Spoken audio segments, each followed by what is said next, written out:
because it's so hot, like the pavement's black. There's my girl, there's my dog, and whatever, which is cool, but it's still kind of like, it still has that newness feel to it, eh? So, but yeah, I love fresh asphalt. That's like, it still has that kind of soft feel to it. So when you're going at first, it feels kind of a bit like you track well, but you feel a bit floaty.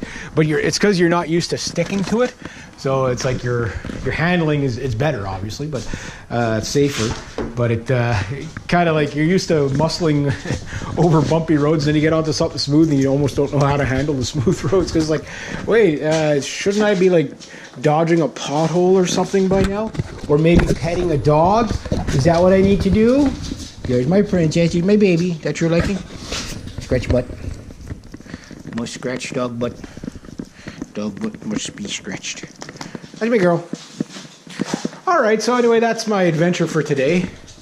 And well, either that's 12:30. There's my cats being lazy. Oh, yeah, it's only 1:45. Okay. Maybe I was going faster than I thought. I didn't think I was going that fast. I was doing the speed limit most of the time. Today, the traffic wasn't bad at all, but except for one point, there was like a hydro truck, so he's doing like 70, 80 kilometers an hour.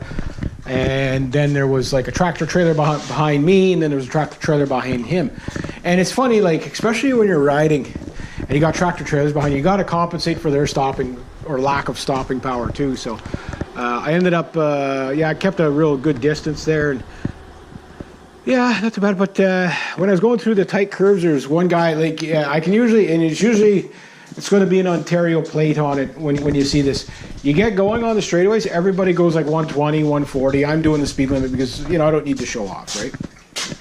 I just want to have fun on that kind of 75 curves. I tend to want to have fun on.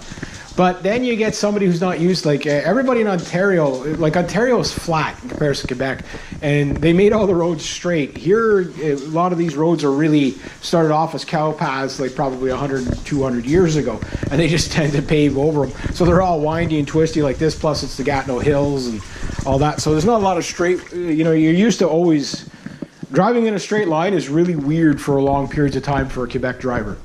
Whether they're riding or they're doing whatever. But you get somebody from Ontario and they're not used to those kind of curves. And they're not ridiculous, but when you're not used to them, some of them are like 45, 55 kilometer per hour curves. In miles per hour, you're talking less than 30 miles an hour.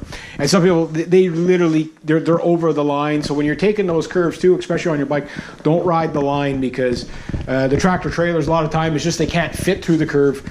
So they just kind of like ride the center of the road. And the guys on the pickup trucks are the same thing. If you got a curve like this, a double curve, like an S-bend, they'll just drive right through the center. So always be over center lane-ish when you're going on the blind curves, especially, but that type of thing. But I don't want to, the other problem is everybody, and I cannot for the life of me understand this at all. Everybody drives like they're in slow traffic in the city on the highway, that they're 30 feet behind everybody's bumper. They have to tailgate. I'm like, you've got all this room. Whether you're in it's in the car. It's not just cars following the bikes. It's just everybody does this. I don't know why they have to be tight together like that in a clump. When you're on the bike, back off a bit. Give the guy a couple 100 yards ahead of you.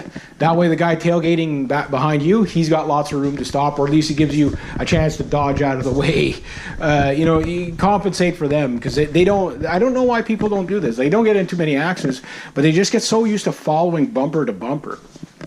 It makes no sense. I'm like, when you have space, you enjoy it more. So I didn't want to get stuck behind that one guy. So I guess technically, well, that's not the first person I passed on the bike, but one of the first people I passed on the bike deliberately. But it's a safety issue. If you have a tailgater behind you and you have nervous Slowpoke Gonzalez in front of you, it's a recipe for disaster. So make sure you get around those people. And that's what I did, and then I got into the curves. But the guy behind me, he was tight to me the whole way through the curves. I was actually quite impressed that he was able to stay. Mind you, I wasn't going like a madman, but still. If I didn't have the GoPro, I can get because with the GoPro I have to sit up fairly upright, because what happens is, I think I'm out anyway. But anyway, I'll make it for another time.